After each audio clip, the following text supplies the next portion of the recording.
Hello and welcome to the Learn English magazine. Today I'm going to talk about the Eurovision Song Contest, which is held in May every year. Now, many Europeans see the Eurovision Song Contest as the best show on earth. And now, the rest of the world is starting to discover it too. So in this podcast, I'm going to be talking about what is that makes this annual song competition so special. Every year, on a certain Saturday night in May, something quite unique happens. In Europe, millions of people turn on the TVs and prepare to watch the nation compete. But this is no ordinary international competition. There are no footballs, athletes, or fast cars. This is a contest based on something much more important, finding the perfect pop song. So, what is the Eurovision Song Contest?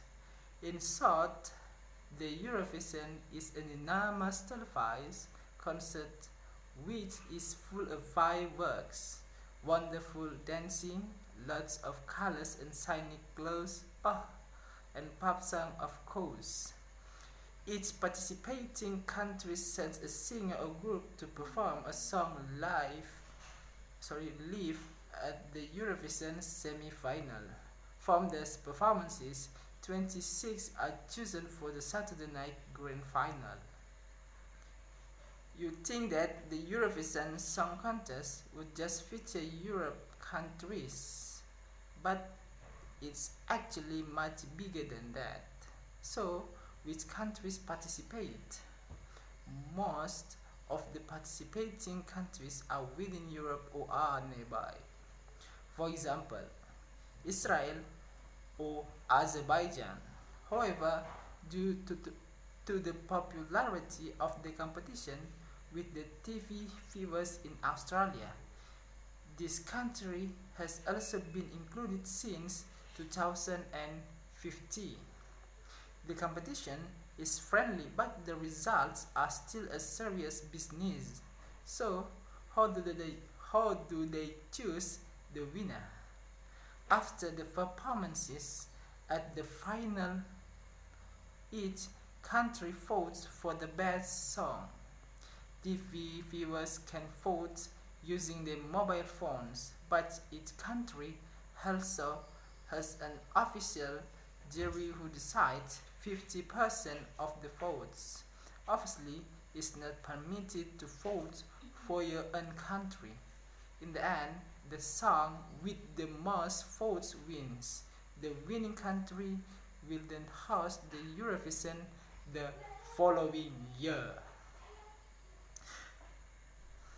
The competition is well established now, but do you know when it all started? What's the origin of the competition? See you, it might seem like a normal TV talent like X Factor or The Voice. The Eurovision Song Contest has quite historical origins. The Second World War ended in 1945, leaving Europe very divided. In the 1950s, the European Broadcasting Union started to think of an event which would both entertain the United Europeans. This led to the first European Song Contest in 1956. It happened in Switzerland and included just 7 countries. Besides, later, it's grown into an enormous international event with hundreds of millions of viewers. So, what are the rules? The competition's central rule is that each song needs to be a maximum of 3 minutes. This is shorter than most commercial pop songs. But the organizers decided that this limit is necessary so that the entire grand final including voting, can happen within 3 hours while performing the song. There's another rule that the maximum number of people on the stage is 6.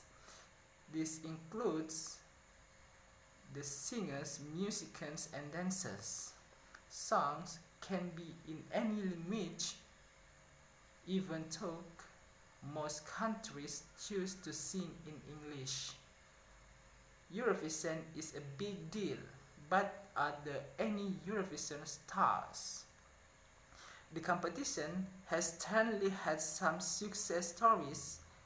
The Swedish supergroup ABBA won the Eurovision in 1974 and then became huge stars with hits like Dancing Queen and Mamma Mia. In 1998, Celine Dion won for Switzerland before finding world fame with songs like My Heart Will Go On from the film Titanic. In 2006, Finnish rockers Lodi won the competition and captured the world's imagination with the metal music and monster suites. Other winning songs which became international hits were the electro hit Europa by Swedish singer Lauren in 2012 and Heroes by another Swede, Man Zemello in 2015. So, what next? The popularity of the Eurovision has grown more and more each year. Outside of Europe and Australia, the grand final is now also watched by viewers in the USA and many other countries. Organizations in certain countries like China and Qatar have even expressed an interest in participating in the competition. So, who knows? Perhaps international unity will finally be saved, not talk government but talk 3-minute pop song. Okay, thank you for listening my magazine. See you the next time.